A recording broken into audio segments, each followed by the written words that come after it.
I am so grateful for all that I have.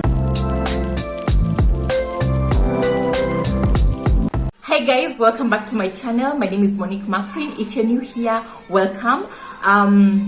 If you haven't subscribed to my channel, what are you waiting for? I usually make videos on health and wellness. I just got a new baby, so I'm mostly going to currently I'm talking about raising that baby, taking care of the child, taking care of myself as a new mom, taking care of my family as a new parent in relation to health and wellness. Today we are going to talk about postpartum depression. Postpartum depression is the type of depression that new parents experience. I'm putting an emphasis on new parents because most of the time we talk about the mom, but actually even fathers develop postpartum depression, especially first-time fathers. I will start with the causes of postpartum depression. So the main cause, and when I'm talking about these causes and the whole postpartum depression thing, so as I talk about postpartum depression, it is going to be from a point of research and experience. With my first child, I experienced postpartum depression. The first cause of postpartum depression, in my opinion, in my books, is not being ready. This could be financial, emotionally, as well as economically. For me, mostly it was emotional and psychological. Financially, not so much, because my husband, at that point, my boyfriend had already cleared school and he was working. He was earning a decent salary, but myself, So if you're a kind of woman who loves some level of independence, regardless of how financially stable your partner is, then financial instability could lead to postpartum depression. Then there's emotional on my side. I wasn't ready.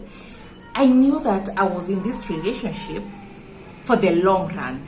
I knew that we were headed for marriage, yeah, and we had had light conversations about having babies, but the kind of discussions that you talk when you're dating, like, oh, I love children, I would want to have children at some point, this number of children, but not from a point of planning. So this was an oops moment for both of us. So I wasn't ready in that aspect. So it's not being ready in itself catalyzes depression. And I feel like postpartum depression usually starts, and it starts developing from, the point where you learn that you're expectant, the whole pregnancy journey, and now delivery, and how, and postpartum. Also emotionally could also be from a point of your background, especially people who come from dysfunctional families. You tend to be anxious. Am I going to be a good parent? Do I even know how to be a good parent feels like? I felt that at some point. Actually, that was a main trigger for me, coming from a dysfunctional family. I wanted to be such a good mom to this child that it took a toll on me, and I just didn't know how to be a good mom. I didn't have a mother figure for the majority of my growing up. There's also psychological. So for me, psychological was I minded so much about people, about my classmates, about my lecturers, about my people back at home, my neighbors. I worried too much, and let me tell you right now, if I was to go back, that should never be a cause for postpartum depression. Because why care about people who don't even pay your bills? But I mean, I wasn't as grown as I am right now. So for a young mom, I would understand when they worry about those things. But if you're watching this video, please don't let that be a main cause for you. Don't mind so much about what people are going to say. So those are the three causes: emotional, psychological, and financial. Another cause of postpartum depression would be not knowing what to expect. Most of the times, new moms, mostly new moms, go through pregnancy without knowing what to expect when you go to that labor ward, when they go to that delivery bed, and also what to expect when they walk into theater. My advice would be, please do a lot of research. Know what could go wrong. For me, I knew that they are going to do a vagina examination, but not how they did it. I also didn't know how many times they would do it. So I really felt invaded. I felt like these people are just coming and inserting their fingers into me, and it was very traumatizing. I am very conservative, actually. So, and then I also didn't know that shifts were going to change. So, and I stayed I labored for 2 days. So you can imagine the number of nurses, the number of new faces and new fingers that, did their thing. So, there was that particular thing. I also didn't know how gross the whole thing, how messy the whole process was. So for me, it was like, oh God, I didn't expect things like vomiting. So when I vomited, I actually thought, oh God, this is an emergency. So if I had known that those are some of the things that, I might experience.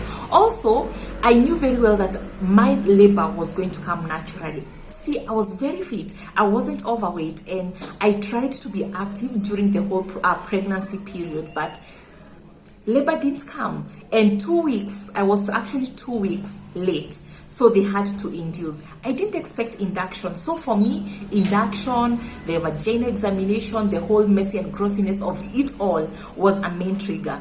And then I went to the delivery bed. I have talked about this. The contraction, first of all, it was so painful. I know they tell you that it's going to be painful, but they don't. Actually, no one can even, no one can experience, no one can explain the level of pain. So what I tell new moms, it's going to be painful. Expect any level of pain. Well, I know there are those moms who have it easy, but for those like me who are going to experience extreme pain, just go there knowing that it's going to be extreme and you won't die. You won't die. So me, at some point, I felt I was going to die. So that, I felt like that started a series of anxiety, like feeling like I would die and leave this child alone. So also that contributed to my postpartum depression. So going into the delivery bed, my contraction disappeared. They had to add hormones. Then I overbled. I passed out like 2 times. They had to go back and remove the clots.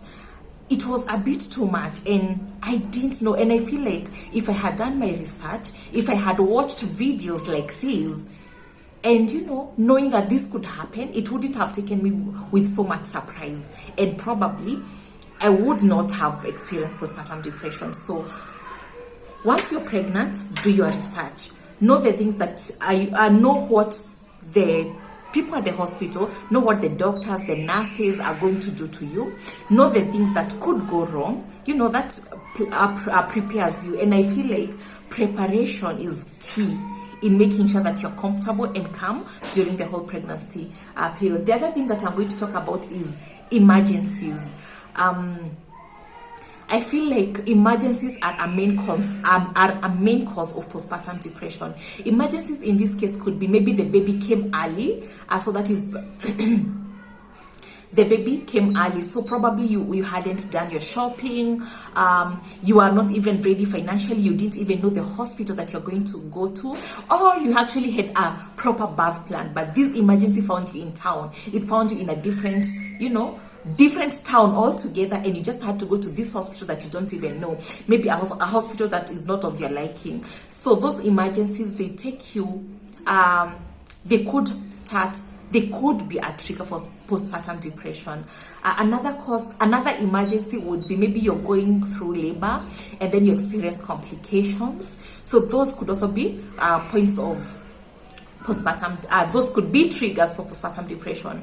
Also, there are those parents who go to the hospital expecting a normal delivery. Then things happen and they end up in theater. So things like that could cause postpartum depression. So I wanted actually to start explaining how you can prevent this, but I'm thinking, since I don't want this video to be so long, how about I make another video discussing how you could prevent the postpartum depression. Okay, so another cause for postpartum depression is not managing the baby blues. So for some moms, I experienced that with my first baby. With my second baby, I didn't experience any baby blues. So for some moms, they experience baby blues. They can just feel like crying. They feel moody. Ask for those symptoms when you go to see your doctor, when you're going through your A and C clinics. Even Google, we have the internet nowadays. The symptoms of baby blues and what to do. So poorly managed baby blues could develop into postpartum depression, and also having too much to do, being overwhelmed. So if you're wanting to be a super mom, you've just gone back home, you've just given birth, but you want to do everything. You want to wash your baby's clothes, you want to be the one making the meals, you're having a lot of visitors, and you want to take care of these visitors. So honestly, I feel like any visitor who is not coming to help you, any visitor who is coming expecting to give you chores, especially if they know that you do not have help, are not worth. Anyway, we're going to discuss those. So I feel like being overwhelmed could be a cause for postpartum depression. And lastly, listening. I know I'm making this video hoping that you're going to listen and hear me out, but then again, don't listen to everything that I say. Don't listen to everything that your parents, your sisters, your visitors, that they're going to tell you. Try and filter what works for you, okay? So when you listen to too many people, it makes you confused, and that could be a cause for postpartum depression.